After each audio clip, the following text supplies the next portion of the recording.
vous dire une expérience que j'ai faite il y a 2 ou 3 ans de cela. Avec ma compagne, on travaille dans les oliviers, on taille. Et donc on était au travail, c'était un mardi. Et toute la journée, j'étais mal foutu. Mal foutu, à un point que quand j'ai fini le travail, je me suis arrêté au docteur. Le docteur m'a pris la fièvre, j'avais 42 fièvres. Bon, le docteur m'a dit, c'est normal que tu te sentais mal. Donc, je rentre chez moi. Ma compagne, il va chercher ce qui m'avait marqué le docteur. Et moi, j'étais dans ma chambre. Et tellement que je tremblais, que j'avais froid, je me suis mis dans le lit, sous la couverte. Et donc, c'était un mardi. Le mardi, on a la réunion. Donc, le plus ça me gênait, c'était d'aller, je ne pouvais pas aller à la réunion, quoi. Et dessous ma couverte, là, je tremblais tellement que les dents, elles en claquaient. Et donc, je me suis souvenu de la belle mère de Pierre de la Bible, que pour la fièvre, Jésus l'avait guéri instantanément. Et moi, je me suis rappelé, j'ai fait la prière comme Jésus qui a pu guérir cette femme. Et bien, à l'instant même, la fièvre elle est partie. Je me suis levé de mon lit, j'ai pu aller à la réunion le soir.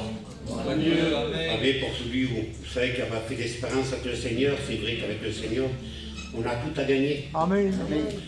Alors, ce soir, vous êtes là, je ne connais pas tous, je connais quelques-uns.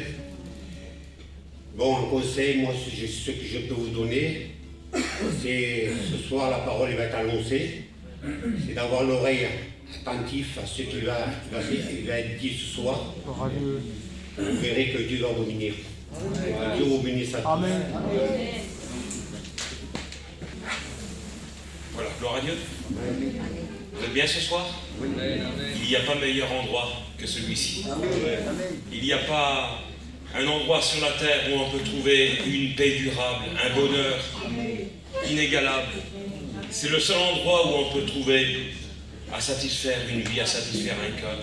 Vous pourrez aller dans les plus bels endroits du monde, vous ne trouverez pas un endroit comme celui-ci, où premièrement on vous annoncera la vérité, on vous dira une vérité véritable pour vos vies et pour vos cœurs, afin que vous réalisiez ce que vous encourez, le danger qui s'est attaché à votre vie.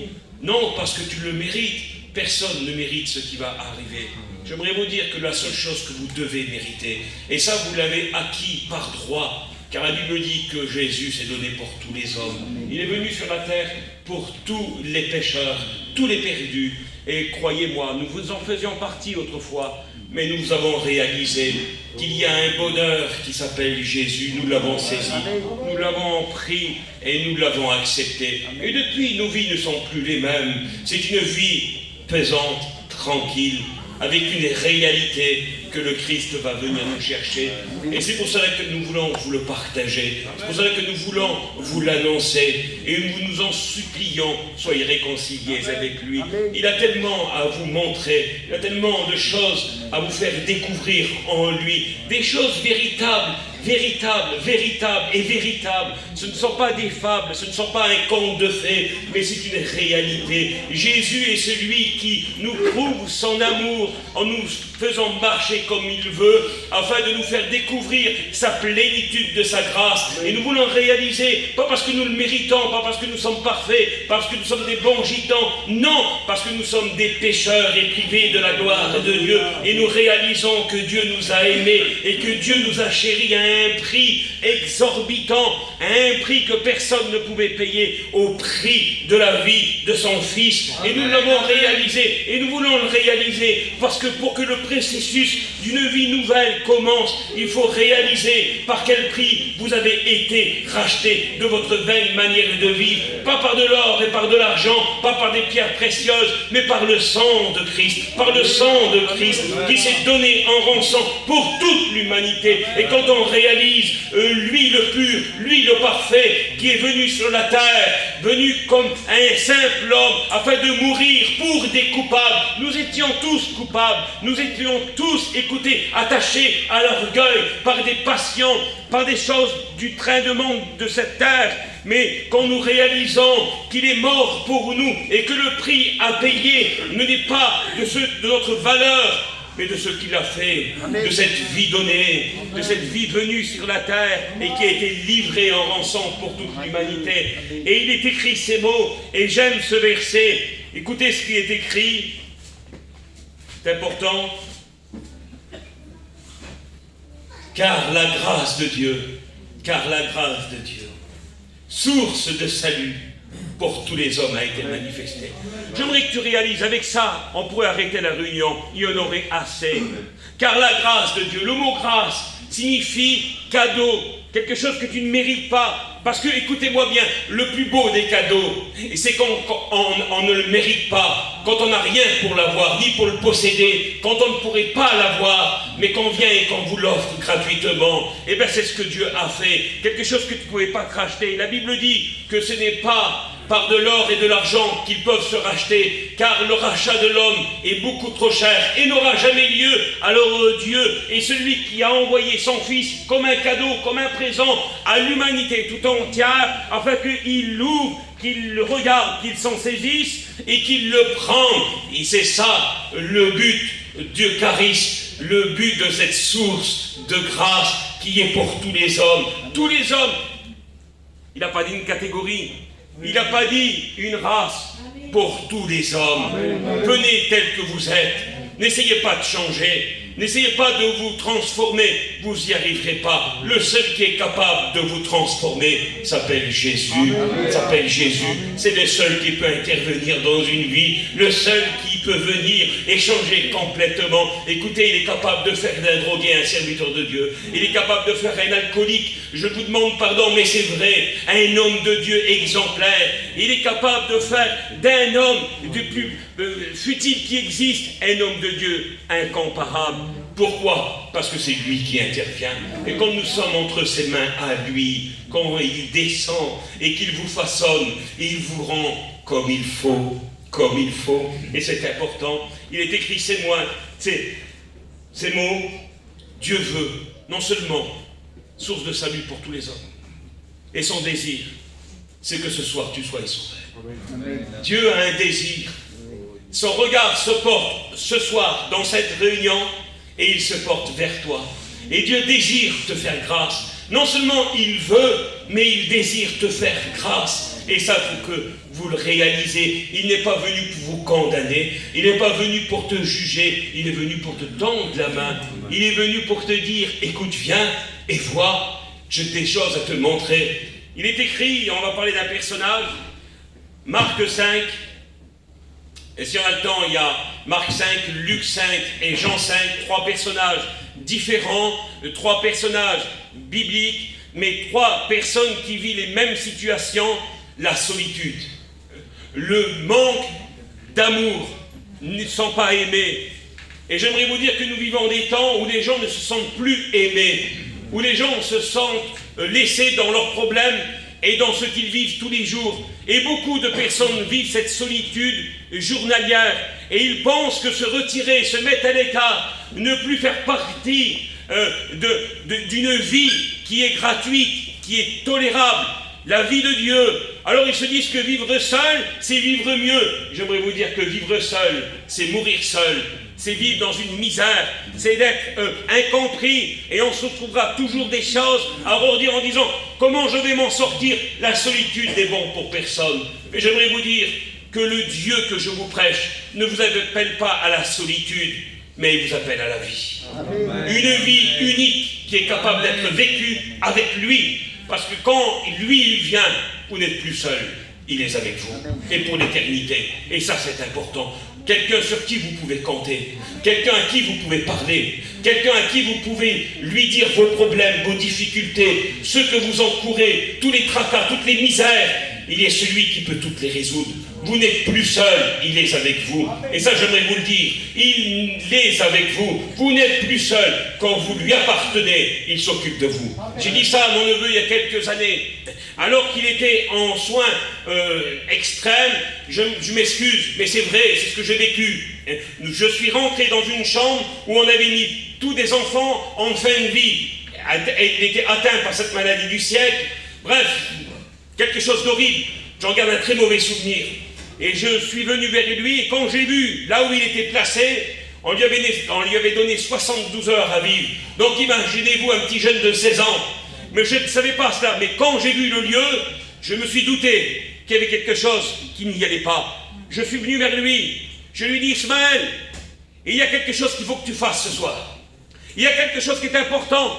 Plus qu'une vie, plus que l'or, que l'argent, plus qu'un nom, plus qu'une célébrité. Il faut que tu acceptes le Christ dans ta vie. Et il m'a dit, mon oncle, j'ai toujours voulu le faire, mais quand je regardais mon jeune âge, je pensais que mes parents, ils allaient dire, mais qu'est-ce qu'il fait? Et je sais que, mais j'aime Dieu, mon oncle. Mais genre, si tu l'aimes, prouve-le par un acte et accepte-le dans ton cœur. Et une fois qu'il l'a accepté, je m'en souviendrai. Il a dit, mon oncle, je l'accepte dans mon cœur. Il dit, Seigneur, je te demande pardon pour le mal que je t'ai fait. Il dit, aujourd'hui, je te demande pardon. Je me repens devant le trône de ta grâce. Accepte-moi. Je lui ai dit, Ismaël, aujourd'hui, tu n'es plus seul. Tu n'es plus entre les mains de la médecine. Tu n'es plus entre les mains des docteurs. Mais tu es entre les mains de Dieu. Parce que tu lui appartiens. Tu n'es plus seul. Il est avec toi. J'aimerais vous dire qu'aujourd'hui, il est toujours de 72 heures. Il est encore vivant. Et en pleine santé. Quand on lui appartient, nous ne sommes plus seuls. Il est avec nous. Alléluia. Gloire à Dieu. Il faut réaliser cela. Écoutez, il y a un homme là. Je vous parle dans l'extrême pour que vous puissiez réaliser. Car celui qui vous appelle à la grâce. La Bible dit, venez à moi. Venez, je ne mettrai dehors personne. Et son message est toujours le même. Venez à moi, vous tous qui êtes fatigués et chargés. Ne me dites pas que vous n'êtes pas fatigués. Ne me dites pas que vous n'êtes pas chargés. Le monde charge et fatigue aujourd'hui, plus que jamais. On ne sait que faire avec ce que l'on entend. Le bruit de la mer se fait entendre au loin et elle fait peur. Et c'est vrai, c'est une réalité. Le bruit que nous entendons, c'est un bruit qui est menaçant. Mettez-vous en règle avec Dieu, car Dieu va revenir chercher celui qui lui appartient. Et c'est une vérité. Il est écrit qu'il y a un homme, écoutez, on a essayé de donner des solutions humaines. Et les hommes qui étaient là, voyons sa méchanceté, voyons son caractère, voyons qui il était. Alors on a trouvé bon de l'enchaîner, on essayait de l'attacher. Écoutez, quel homme! Il était capable de briser les chaînes qu'il y avait. Un homme terrible quand même, un homme violent. Et qu'est-ce qu'on fait d'un homme violent? Un homme de caractère, un homme mauvais, qu'est-ce qu'on en fait? On l'isole, on le met ailleurs, ou on essaye de faire ce qu'il fait, mais en pire. À la place de l'entourer, on l'attache. À la place de le mettre dans une maison, on le met dans un lieu de sépulcre, dans un lieu où il n'y a personne, où on se dit là, il fera de mal à personne. Mais j'aimerais vous dire que ce n'était pas la bonne solution. Car Dieu est un Dieu d'amour. Et tant que vous êtes une personne, vous comptez pour Dieu. Vous comptez pour Dieu. Vous comptez pour Dieu. Et en compte, il est le Créateur. Nous sommes sa créature. La Bible dit, écoutez-moi bien, le lac de Galilée est énorme. Alors que les vents se lèvent, alors qu'une tempête se lève, alors qu'il y a tout pour faire demi-tour. Mais Jésus savait qu'il y avait quelqu'un qui était de l'autre côté et qui avait besoin de lui, qui avait besoin et qu'il vivait une solitude où il était tout seul. Il vivait tout seul. Mais Jésus connaît toutes choses. Jésus sait toutes choses. Il sait par les moments que tu passes. Il sait qui tu es. Il connaît le nombre de cheveux sur ta tête. Tu n'as rien à cacher. Tout est à nu et découvert devant ses yeux. Il te connaît parfaitement. Il pourrait t'appeler même par ton nom ce soir. Mais c'est un gentleman. Il ne le fait pas. Il veut que ton cœur soit touché. Il veut que tu réalises qu'il te connaît parfaitement. Tu es sa créature. Et la Bible dit que lorsque Jésus vient, écoutez les souffrances de cet homme. Sa solution, c'est de prendre des pierres et se faire du mal. C'est de prendre quelque chose pour se faire du mal. Et les solutions qu'il y avait humaines, alors les solutions qu'on lui avait données, c'était de l'attacher. Écoute, on va t'attacher, on va te mettre du poids encore dessus, comme si tu n'en avais pas assez. Mais j'aimerais te dire que nous ne sommes pas là pour te mettre du poids. Nous n'avons pas, écoutez, nous ne sommes pas là pour vous attacher. Mais nous vous annonçons un message qui va vous en délivrer. Un message justement qui va vous détacher de la servitude du péché, de la servitude de la terre, où vous êtes enchaînés, où vous êtes, écoutez-moi, courbés par les choses de ce monde. Mais au contraire, nous voulons vous proposer la bonne solution.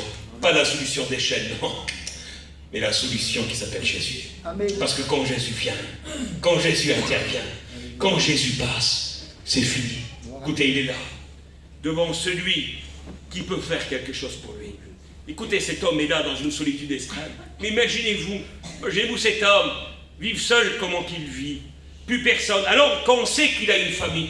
Alors qu'on sait qu'il avait certainement des amis. Parce que j'aimerais vous dire qu'on ne vient pas comme il est du jour au lendemain. Mais on essaye des choses. On apprend des choses. On commence par moi avec un petit verre, 2 verres, on finit. Je vous demande pardon pour celui qui est en deuil. Mais on finit avec 50, 100 verres. On commence par 1 joint, par 2 joints. Je vous demande pardon. Et on finit par une seringue. Et c'est ainsi, une fois qu'on a mis le doigt, on y met le bras et on y passe tout entier, dans un engrenage. Certainement qu'il n'avait pas commencé ainsi, mais il a fini comme ça. Il a terminé comme ça. Mais Jésus est venu, parce qu'il a dit, je suis venu chercher et sauver celui qui était perdu. Et j'aimerais vous dire que Jésus cherche, que Jésus cherche, et il cherche, et il te dit ce soir, je te connais, je sais qui tu es, je te connais. Et il est temps maintenant de ne plus vivre dans la solitude, mais de vivre une heure harmonieuse avec lui qui s'appelle le Christ. Amen. Voici qu'il est face à son Créateur. Jésus arrive devant lui. Et ce qui m'étonne, écoutez, c'est que cet homme qui était mis à l'isolement, un peu comme aujourd'hui, vous avez le Covid avec 14 jours, cet homme qui était comme ça, mis de côté, jeté, cet homme, quand il va rencontrer Jésus, qui va l'accepter, qui va tendre la main et qui va lui dire « j'en peux plus », fais quelque chose, fais quelque chose. La Bible dit qu'on va le retrouver au pied de Jésus. On va le retrouver au pied de Jésus, dans son bon sens, avec toute sa tête. Dans son bon sens, ça veut dire quelqu'un qui raisonne comme un être humain. Quelqu'un qui a une place. Et on le retrouve comment? Accompagné. J'aimerais te dire que quand tu rencontres le Christ, tu n'es pas seul. Amen. Mais tu auras toujours des gens à côté de toi. Amen. Parce que ce n'est pas la solitude, c'est une vie réelle. Je répète, on ne vit pas la solitude, on ne vit pas seul, mais on vit ensemble avec Jésus. Amen. Et voici que il vient, écoutez, quelque chose qui ça m'a touché, j'ai été ému aujourd'hui à cause de cela. Et je ne sais pas pourquoi je me suis réveillé avec ce mot, je me suis endormi avec ce mot solitude. Alors je pense que c'est en plein pour toi, tu peux y mettre ton cœur, tu peux trembler sur ta chaise, mais c'est pour toi. Ça c'est sûr. Et voici que je me suis réveillé, et quand je lisais ça, et je disais, Seigneur, quelle réalité, quelle beauté, que tu es grand, que tu es merveilleux, alors que les peuples se déchirent, alors que les familles se désunissent, alors que parfois les parents sont en guerre avec les enfants. Parfois les enfants s'en vont et ne veulent plus voir les parents. Il est écrit ces mots. Cet homme qu'on voulait qu'on attachait, qu'on mettait dans les sépulcres, cet homme qu'on ne voulait plus voir, à un moment donné, il a trouvé le bonheur de revivre une vie normale, de revivre un bonheur, de revivre une tranquillité avec une paix véritable. Et voici qu'il suit Jésus. Il veut le suivre parce qu'il a rencontré son bonheur. Il a rencontré celui qui a changé, bouleversé sa vie. Celui qui a fait quelque chose pour lui, alors que tout le monde le mettait de côté, alors que tout le monde n'en voulait plus, il a trouvé quelqu'un qui a pensé à lui, qui l'aimait, quelqu'un qui lui a dit, je ne te laisserai pas tomber. Alors il s'est mis à le suivre, et Jésus le regarde et lui dit, écoute, ne me suis pas, ne me suis pas. Ça, c'est quand même choquant ça, de dire, mais tu nous as appelés à te suivre, tu nous as appelés à venir auprès de toi, tu nous as appelés à marcher derrière toi. Oh, mais il dit là, c'est différent. Il dit qu'il va dans sa famille, qu'il va chez les siens, parce que trop longtemps ils les en ont et en manquent.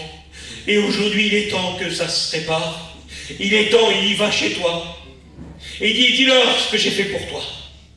La Bible dit qu'il partit. Imaginez-vous ce que ça a été, les belles retrouvailles que ça a été.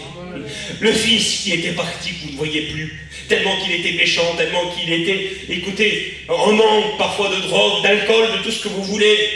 Mais quand Jésus intervient, et que vous retrouverez vos bien-aimés en pleine santé, alors là, il y a une joie parfaite. La grâce de Dieu, la source de salut pour tous les hommes, qui que l'on soit. J'ai un ami, je ne citerai pas son nom parce que le frère est en train de me filmer, mais il se fera reconnaître.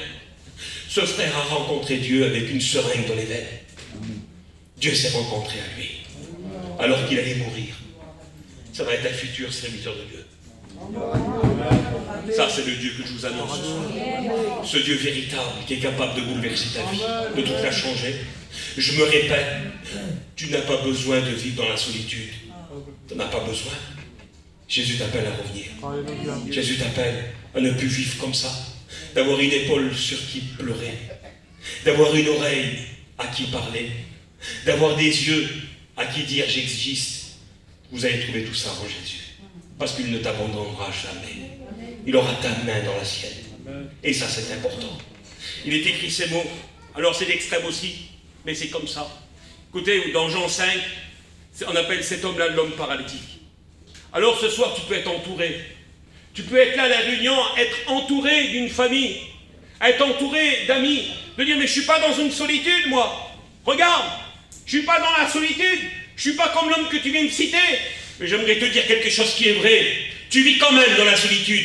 Parce que le soir, quand tu es dans ta chambre, tu pleures sur ton oreiller parce que tu te dis que ça ne va pas dans ton cœur, ça ne va pas dans ta famille, ça ne va pas dans ton foyer. Alors ne fais pas croire que tu vis quelque chose d'extraordinaire. Dieu sait, et Dieu connaît ton cœur. Dieu sait comment tu es triste, comment tu t'endors et comment tu te réveilles, où tu n'as plus de paix, où tu n'as plus de joie. Il n'y a pas de bonheur parce que le seul bonheur véritable se trouve en Dieu. On ne peut pas le trouver à côté, on ne peut pas l'acheter. Le seul bonheur s'appelle Jésus. C'est le vrai bonheur. Et là, cet homme-là, alors pourtant la Bible dit, quand vous commencez, Jean 5, il y a une multitude de personnes parce que ça intéresse ce qu'il se passe. Et il y a des malades en grand nombre, plein de malades qui sont là. Et lui, il est sur son lit. Il attend. Ça fait 38 ans qu'il attend. Ça fait 38 ans qu'il essaye de se passer quelque chose. Ce n'est pas les âges d'une attente qui est dans une église qui est important. C'est notre cœur qui est disposé à recevoir de Dieu. On n'a pas besoin d'attendre des milliards d'années. Dieu est celui qui veut nous bénir maintenant et pas demain ni après-demain. Il a la capacité de le faire. Il n'est pas le Dieu qui agit petit par petit. Il est le Dieu de toute bénédiction. Il est écrit qu'une source de salut, une source de salut, quelque chose qui est intarissable. Voici que cet homme-là attend. Et la Bible dit qu'il s'est écrit ces mots. Écoutez-moi bien, pourtant. Il est entouré d'une multitude. Une multitude. Tout le monde est autour de lui. Quelque chose d'incroyable. Il se passe quelque chose qui est surnaturel, extraordinaire. Donc plein de gens de partout. Et lui, il dit, et il y a un personnage qui vient à lui. Le Gadara ne pouvait pas aller à lui. Cet homme ne pouvait pas aller non plus à lui. Vous êtes d'accord? Il ne peut pas. Il appelle le paralytique. Il ne peut pas. Mais ce qui est important, réalisez-le, c'est que Jésus se déplace. Amen, amen. C'est Jésus qui vient. Alléluia. Et Jésus entame le dialogue, sachant que ça fait 38 ans qu'il attend. Avec une multitude, tout le monde s'entoure et il va dire à Jésus, que veux-tu? Il dit, Seigneur, il dit, je n'ai personne. Je n'ai personne. Quelle solitude d'avoir personne à qui parler. Quelle solitude de vivre tout seul. De jamais avoir une oreille pour partager nos cœurs, nos peines, nos souffrances, surtout dans les temps actuels, surtout dans les temps que nous vivons. Où nous sommes, nous, chrétiens, nous sommes en train d'implorer Dieu tous les jours en lui disant, Seigneur, écoute ma prière, garde-moi. Garde mon garçon qui est asthmatique et qui a un poids assez élevé. Garde-le, Seigneur, je t'en supplie. Je suis un serviteur de Dieu, je prêche partout, je vais partout. Garde mon garçon dans le creux de tes mains. Garde-le, qui lui arrive rien, protège-le. Mais j'ai une oreille à qui le dire. Je ne suis pas ma solitude tout seul. Amen, j'ai un ami avec moi. Amen, amen. Comprenez ça?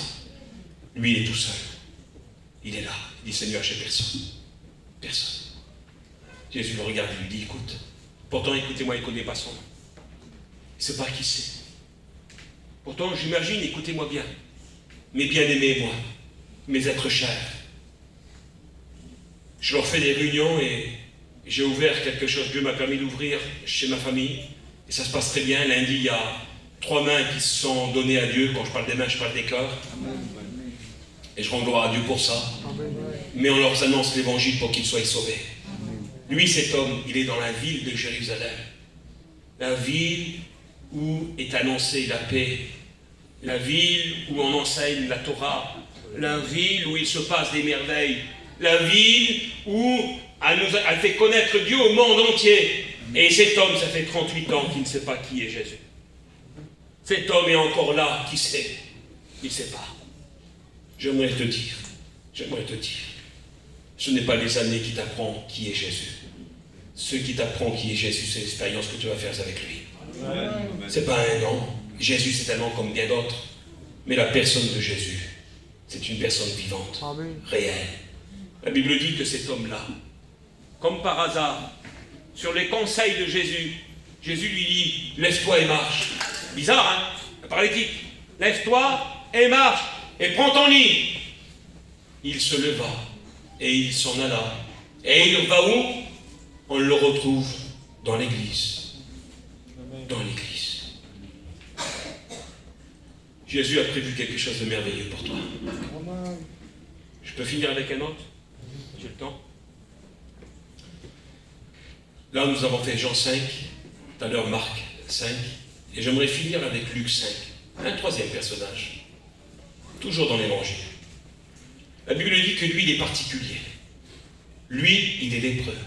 Alors lui, écoutez-moi bien, non seulement on l'isole, donc il vit une vie isolée de tout, mais écoutez-moi bien, c'est particulier. Il est contaminé, et il contamine les autres. Si vous le touchez, vous attrapez ce qu'il a, une lèpre, quelque chose d'horrible, quelque chose d'infâme, une odeur comme c'est répugnant ce qu'il a. On ne peut pas s'approcher de lui, et on ne veut surtout pas. Donc on les met dans un endroit les plus isolés, et on les fait déplacer avec des cloches. Écoutez, rejetés, bannis de toute société. Pas de sécurité sociale pour être guéri, absolument rien. Mais lui, par contre, il a écouté qui est Jésus. Il a écouté que Jésus faisait des choses extraordinaires. Il a certainement écouté le discours de Jésus qu'il a dit, « Venez à moi, vous tous. » Et il s'est mis. Mais quelle foi alors qu'il méritait certainement la mort. Il n'avait pas le droit de le faire. Mais quand vous avez la dernière chance, la dernière solution, vous allez faire tout votre possible pour vous y présenter et pour dire, ça coûte ce que ça coûte, mais je veux voir et essayer. Et s'il faut en mourir, on en mourira. De toute manière, ma vie n'est pas mieux de ce qu'elle est aujourd'hui que si la mort, elle vient. J'aimerais vous dire que c'est une vérité. Et voici que, en tentant parfois notre chance, parfois, elle peut être de notre côté. Amen. De faire des bons choix. Amen. Dans le bon moment où il faut. Tout peut changer. Tout peut être basculé. Et on peut passer de la mort à la vie. Des ténèbres à la lumière. En un instant. La Bible dit que cet homme vient. Il se jette à ses pieds. Lui qui vit une solitude, écoutez, extrême. Imaginez-vous. On ne voudrait pas quelqu'un imaginez-vous quelqu'un qui vient avec le variant Omicron. Voilà. Là, ce n'était pas un variant, c'était pire. C'était la lèpre, inguérissable, un mal. Bref. La Bible dit qu'il se jette aux pieds. Un homme couvert de lèpre. C'est répugnant. Et regarde le Seigneur Jésus. Celui qui est la source de grâce, la source de compassion, la source d'amour, celui qui ne jette personne dehors quand quelqu'un vient à lui, celui qui a fait une promesse, il l'a promis, venez à moi. Il vient à ses pieds, il se prosterne face contre terre, et il lui dit, Seigneur, si tu veux, je m'en remets entre tes mains. Qu'est-ce que Jésus va faire? Passer outre? S'éloigner? Non, je vais vous le dire. Ému de compassion. C'est quelque chose qui déborde de vous. Quelque chose qui émane. Mais imaginez-vous ça de Jésus. Il tend sa main. Et cet homme fut guéri instantanément. Celui qui vivait reclus dans la solitude, sans plus rien, se retrouve encore dans son bon sens guéri, avec une identité. Je ne sais pas ta vie. Et tu n'as pas besoin de vivre seul. Ne reste plus comme ça. Je t'en supplie. Je vais te lire ce dernier verset. Et après on arrêtera. Je vous demande pardon si j'étais là. Écoute ça. Je mettrai des fleuves, sources, grâce, quelque chose de parfait, quelque chose de merveilleux, quelque chose de grand, quelque chose qui occupera et qui prendra beaucoup de place. Je mettrai des fleuves dans ta solitude. Dans ta solitude. Tu peux partir d'ici tout seul, avec toujours tes mêmes problèmes. Ou tu peux accepter Jésus en disant, c'est bon, je veux connaître ce qu'ils connaissent. Je veux ce qu'eux ils ont. On n'a pas plus que toi. Si tu enlèves Jésus, je suis le pire des hommes. Mais j'ai Jésus avec moi. Amen, amen. Et ça, c'est plus grand et plus merveilleux que tout ce qui existe sur la terre. Seigneur éternel, notre Dieu, notre Père, nous voulons te louer, te rendre gloire et grâce. Et nous voulons te remercier. Tu es grand et tu es merveilleux. Et devant ce discours, Seigneur, où tu as dit, venez à moi, vous tous qui êtes fatigués. Tu as appelé tous les hommes, Seigneur, à toi. Quand tu étais élevé entre ciel et terre, certainement le spectacle n'était pas beau. Certainement ce qu'il se passait, Seigneur, détournait les regards. Mais c'était tellement important de réaliser que celui qui était élevé entre ciel et terre était le Saint de Dieu, était le Fils de Dieu, celui qui est descendu sur la terre, afin que quiconque a les regards sur lui et qu'il l'accepte soit sauvé, et que son nom est inscrit dans le livre de la vie. Tu n'as pas appelé l'homme, Seigneur, à vivre dans la solitude, mais tu as appelé l'homme à vivre une vie abondante avec toi. Et cela peut se faire sur la confession de leur foi, de tourner le regard vers celui qui a été percé, celui qui est mort, qui a été crucifié, mais qui est là et qui est ressuscité. Seigneur éternel, notre Dieu, nous te demandons que dans cette soirée, que le Saint-Esprit passe dans les rangs et qu'il fait son œuvre de ce qui concerne le péché. Seigneur, que ton nom soit glorifié, que ton nom soit exalté. Nous voulons ensemble t'élever, Seigneur, et te présenter nos bien-aimés, ceux qui sont présents, et qu'ils fassent le bon choix, et qu'ils réalisent que tu veux les sauver, qu'ils réalisent que tu les aimes, et que tu les as tant aimés, notre Père, que tu as donné ton Fils pour eux. Seigneur éternel, notre Dieu, nous voulons te remercier, nous voulons te rendre gloire, et nous voulons te rendre grâce, et nous voulons te dire, Seigneur, mes récits de ce que l'Évangile est annoncé, de ce que l'Évangile, Seigneur, est encore adressé devant ces temps d'incertitude, devant ces temps d'effroi, devant ces temps, Seigneur, qui sont devant nous. Tu nous fais encore la grâce, et Seigneur, d'annoncer ta parole, afin que l'homme change de position, et que l'homme se repente, et qu'il parvienne à la connaissance de la vérité. Alors, Seigneur, ce soir, nous voulons s'approcher ensemble du trône de la grâce de Dieu, où Dieu nous fait grâce, et nous voulons te dire, Seigneur éternel, notre Dieu, te présenter nos bien-aimés, et dans un saint recueillement, toi qui as écouté la parole de Dieu, toi qui as entendu, et qui est certainement à toucher ton cœur, nous voulons t'inviter à lever ta main, en guise de reconnaissance devant le Maître, le Créateur de ta vie, en lui disant, Seigneur, je t'accepte, je te donne ma vie, je te donne mon cœur. Je peux vivre, c'est vrai, isolé, de ne plus avoir d'oreille à qui parler, d'une épaule sur qui pleurer, mais je veux faire de toi mon confident, mon sauveur, et mon Dieu. Alors ce soir, nous t'invitons à lever ta main, et à lui dire, je te donne ma vie, je te donne mon cœur. Je ne suis pas fort dans les appels, je vous le dis tout de suite. Ce qui a été dit, c'est certainement pour toi. Encore une fois, il en arrêtera là, au moins que le frère me continue. Y aurait-il quelqu'un qui veut changer, qui n'en peut plus, et qui se dit, Seigneur, ce soir, c'est bon.